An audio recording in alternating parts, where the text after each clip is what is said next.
자, 갑자기 왜 뜬금없이 또 다른 우리 파란색 그 슬라이드들이 나오다가 왜 갑자기 주황색 슬라이드냐라고 하실 수 있겠는데, 자, 이번에는 우리가 LBO에 적합한 투자 대상이란 도대체 무엇이냐에 대해서 좀 배워볼 건데요. 자, LBO에 적합한 투자 대상이라고 하지만 어쨌든 일반적인 투자 대상의 그 조건들이랑 굉장히 공통점이 많이 있겠죠. 그래서 우리가 일단 처음에는 자, 이곳저곳에 이제 적용할 수 있는 뭔가 기업 분석, 투자 대상에 대한 프레임워크를 일단 한번 배워볼게요. 자, 그래서 자, 참고로 이 프레임워크는 우리가 지금 LBO 모델링 수업을 하고 있지만 여러분들께서 뭐 컨설팅 면접을 준비하시든 IB에서 뭔가 스탁 피치를 하시든 뭔가 증권사 리포트를 작성하시든 뭔가 회사의 IR 자료를 만드시든 다 이 구조로 보통은 이루어져 있고요. 이 구조를 이용해 가지고 앞으로도 하시면 될 것 같아요. 그래서 한번 알아두시면 굉장히 유용한 거라서 제가 한번 말씀을 드려보도록 할게요. 자, 일반적으로 우리가 특히 IR 자료나 증권사 리포트의 맨 앞에 이제 서머리가 보통 들어가게 되는데, 자, 첫 번째로 분석해야 되는 건 뭐예요? 산업을 먼저 분석을 해요. 큰 그림을 먼저 분석을 하는 거고, 자, 티피컬리 예를 들어서 우리가 뭐 원어원 수업에서 했던 보톡스 산업에 대해서 분석을 한다라고 한다면은 첫 번째, 자, 일단 시장 규모가 충분한지 보죠. 시장 규모가 충분한지. 당연히 시장 규모가 큰 산업이 당연히 좋을 거고. 자, 근데 시장 규모만 크면 다예요? 아니죠. 5년 뒤, 10년 뒤까지 이 산업이 당연히 성장을 잘하는 산업이 더 좋은 산업일 거고요. 세 번째로, 자, 시장도 크고 성장도 잘하는데 돈을 못 버는 산업이다 하면 의미 없겠죠. 그렇기 때문에 이 세 가지, 인더스트리 사이즈, 인더스트리 성장률, 인더스트리의 수익률, 이 세 가지를 다 분석을 하셔야, 자, 이 산업이 좋은 산업인지 나쁜 산업인지에 대한 분석이 이제 이루어지신 거죠. 그래서 자, 여기까지 오케이다. 만약에 산업 좋은 것 같다라고 한다면은 이제 그 다음 분석 진행하시면 되는 거예요. 그리고 인더스트리 리포트에서도 당연히 그 다음 이제 섹션이 되는 거고요. 그래서 그 다음에는 산업이 좋으면 경쟁 상황은 어떻냐? 아무리 산업이 좋아도 경쟁이 너무 심하고 치열하고 그러면은 이제 좀 성공하기 힘들겠죠. 그렇기 때문에 자, 첫 번째로는 이 산업에서 성공하기 위해서 뭐가 중요하냐? 키 석세스 팩터, 키 바잉 팩터 이런 것들을 좀 이제 정의를 먼저 하게 되고요. 그러고 나서 경쟁 이 산업에서 키 플레이어들이 그럼 누가 있냐? 만약에 우리 아까 보톡스라고 한다면은 메디톡스, 휴젤, 그다음에 뭐 미국 플레이어들도 있을 거고 독일 제품들도 있고 그런 애들이 누구인지 당연히 알아야 될 것이고요. 그러고 나서 또 티피컬리 들어가는 것들이 그럼 그들끼리의 마켓 쉐어가 지금까지 어떻게 오락가락했고 앞으로 어떻게 될 것 같냐 이런 것들에 대해서도 좀 알아야 되겠죠. 그리고 이제 그들끼리 이제 비교를 하는 거죠.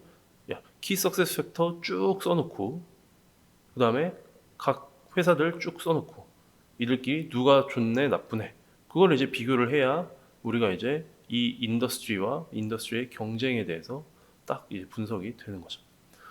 자, 그래서 산업도 좋고 이제 그 컴피티션도 괜찮은 것 같다라고 한다면 이제 그 다음에 비로소 이제 회사에 대해서 이제 분석을 하는 거예요. 그래서 티피컬리 회사에 대해서 회사의 제품은 뭐가 있고, 자, 자본 구조는 어떻게 되어 있고, 회사의 주주 구성은 어떻게 되어 있고, 지금까지 연역은 어땠고, 경영진은 누구고, 회사의 재무제표는 어떻고. 그래서 그거 기반으로 자, 이 모든 거를 공부한 거를 이제 기반으로 이제 회사에 대해서 미래 5년, 5개년도 재무제표 프로젝션이라든지 밸류에이션이라든지 101, 2원 수업에서 했던 그런 내용들을 이제 하는 거죠. 그래서 밸류에이션 해봤는데 자, 여기까지도 했는데 밸류에이션이 뭐 영 다 좋은데도 불구하고 밸류에이션이 시원치 않으면 투자 안 하는 거고요. 다 해봤는데 밸류에이션이 좋다. 그러면 이제 투자를 하는 쪽으로 이제 의사결정을 이제 점점 내리게 되겠죠. 자, 근데 이제 다 좋은데 마지막에 항상 나오는 게 이제 리스크죠.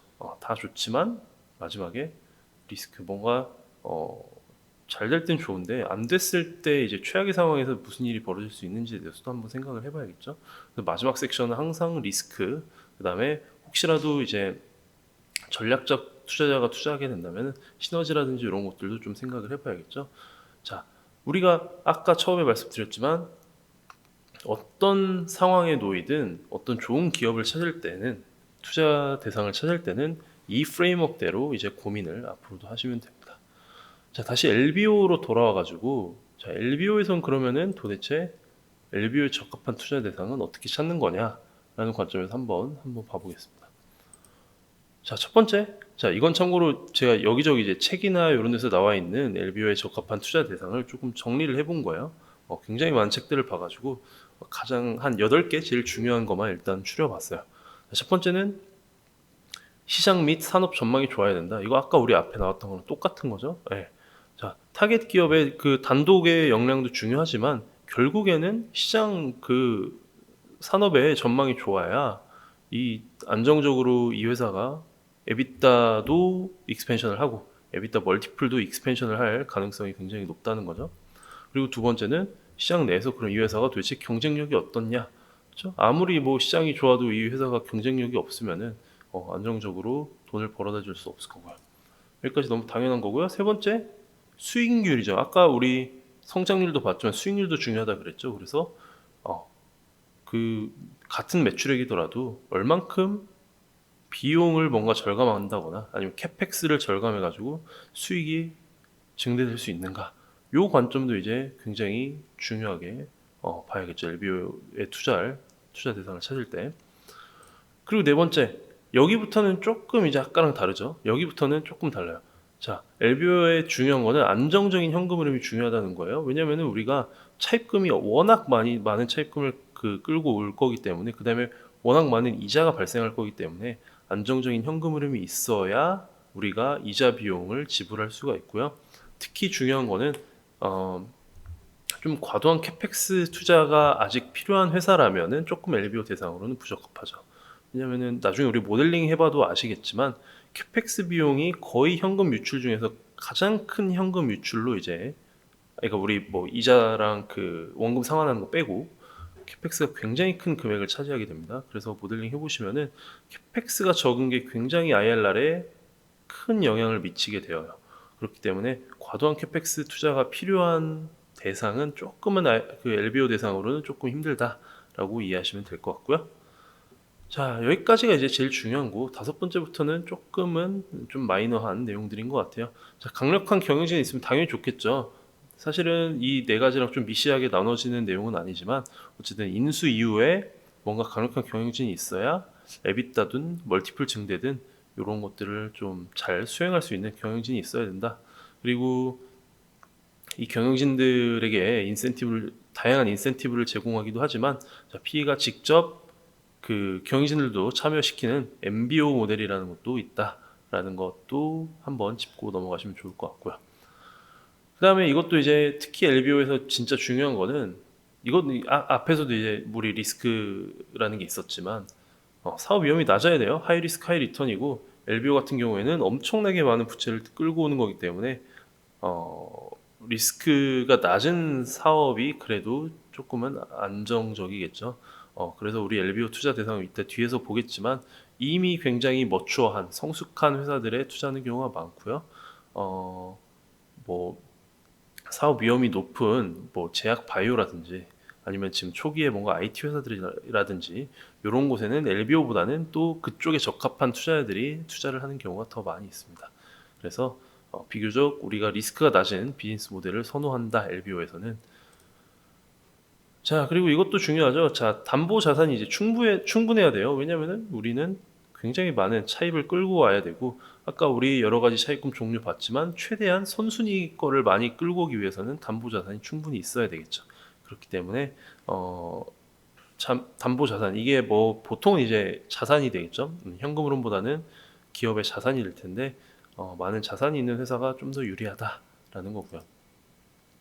자, 마지막으로, 자, 딜리 상황이 우호적이어야 된다는 거예요. 너무 과열되어 있는 시장이라든지 아니면은 그 레버리지를 일으키기에, 뭐 지금도 약간 그런 이슈가 있을 수 있겠죠. 요즘에 금리가 워낙 빨리 오르고 있기 때문에, 자, 금리가 너무 빨리 오르면 내가 레버리지를 과연 싸게 많이 일으킬 수 있을까? 이런 측면에서 고민해 보신다면 조금 힘들 수도 있겠죠. 그렇기 때문에 우호적인 딜 상황도 이제 굉장히 중요하다. 하지만 이제 당연히 제일 중요한 거는 앞에 이런 그 네 가지, 그렇죠? 산업, 경쟁, 그 다음에 수익성, 마지막 현금 흐름, 경영진까지 매입이 다섯 개가 이제 가장 중요한 LBO에 적합한 투자 대상의 조건들이라고 이제 이해하시면 될 것 같습니다. 자, 그래서 실제 예시를 보면은 이 8개 중에서, 자, 우리나라의 가장 대표적인 이제 사모펀드들의 LBO 케이스들을 여기다 써놓은 거예요. 자, 조금 보면은 전체적으로 일단 느낌이 조금은 머추어한 회사들이 많이 있어요. 안정적인 현금 흐름, 그 다음에 그다음에 사업 위험이 낮은, 그다음에 그 시장 내에서 경쟁력도 굉장히 높은 회사들이 굉장히 많죠. 예를 들어서 뭐 요기요라든지, 그쵸? 잡코리아, 할리스, 되게 이미 뭐 현금 흐름 자체는 뭔가 증명이 되어 있는 그런 회사들인 경우가 많고요.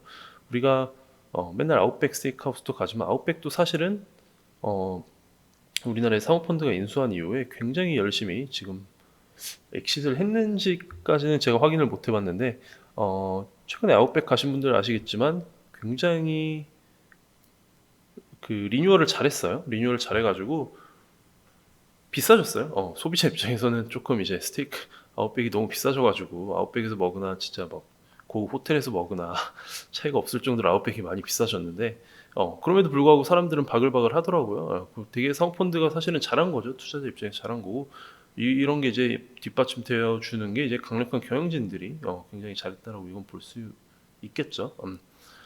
그래서 전체적으로 보시면은 수익 증대 가능성도 있으면서 그다음에 시장 내 경쟁력도 좀 있고 네임밸류도 있으면서 현금 흐름도 안정적일 것 같으면서 그다음에 담보자산도 조금 있을 것 같은 회사들이 많이 보이실 거예요. 그래서 특히 예를 들어서 뭐 홈플러스다 하면은 전국에 있는 각 매장들이 이제 진짜 엄청난 자산이죠. 각 매장들을 담보로 차입을 한다든지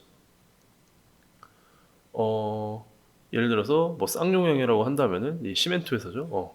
각 지역에 있는 시멘트 광산이 뭔가 담보 자산이 된다든지 그런 식으로 해가지고 이제 LBO가 이루어진다.